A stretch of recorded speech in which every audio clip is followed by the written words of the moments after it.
निस्संदेह पूरे देश में नहीं अभी तो पूरी दुनिया में हर समाज में वेदना है राम जन्मभूमि प्रकरण को लेकर के।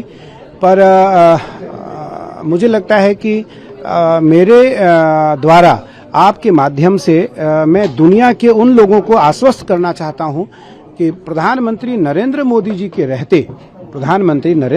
के रहते राम जन्मभूमि में जो भी घटना हुई है वो अत्यंत दुखद घटना है और उसमें करोड़ों करोड़ जनमानस की आस्था को ठेस पहुंचा है, चोट पहुंचा है।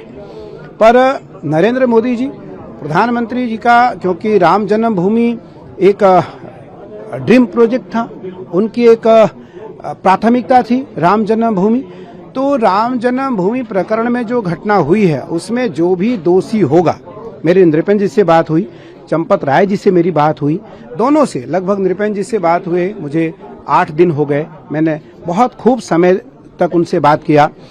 मुझे लगा कि सब आहत में हैं और प्रधानमंत्री नरेंद्र मोदी जी के देखरेख में योगी जी के द्वारा जो एसआईटी बनाई गई है उसमें जो भी दोषी पाया जाएगा निस्संदेह उसको सजा होगी, वो सजा की भागीदार है और सजा उसको मिलनी चाहिए।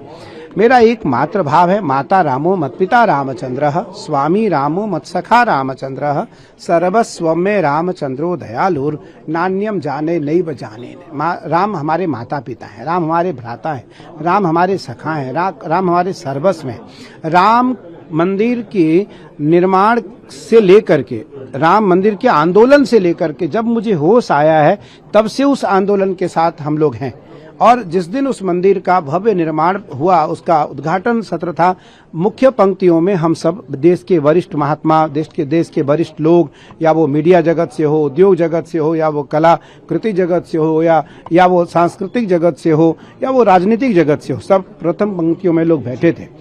तो निस्संदेह सब आहत है, सबको ठेस है, सबकी आत्मा में आघात है।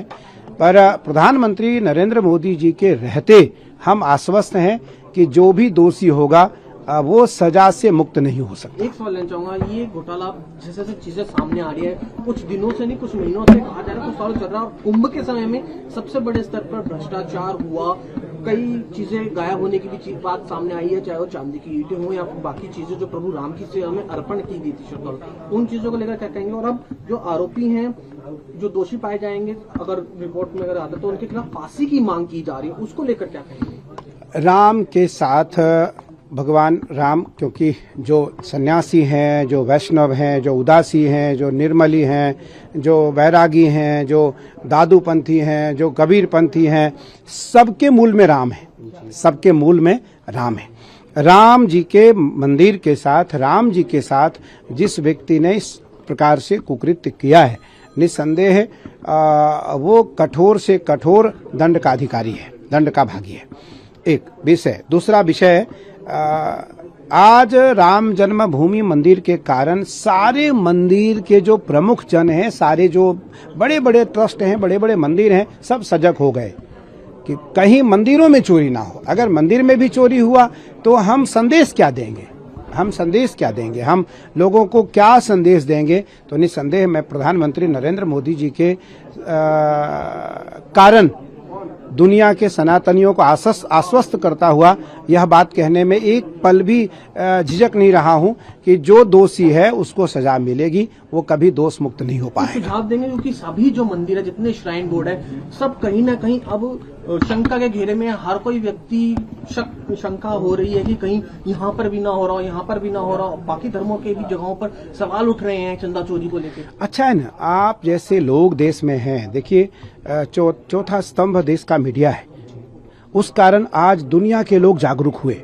आज सभी अपने अपने मठों में, अपने अपने मंदिरों में बहुत बारीक दृष्टि से ध्यान रखना शुरू किया लोगों ने।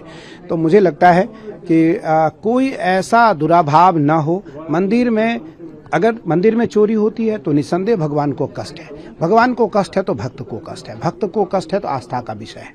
तो इसलिए सारे मंदिरों में जितने बड़े छोटे मंदिर हैं, सब पर सरकार की भी नज़र है और वहाँ के जो अधिपति हैं उनका भी नज़र है, जो ट्रस्ट से संबंधित संचालित संस्था है उनका भी नज़र है।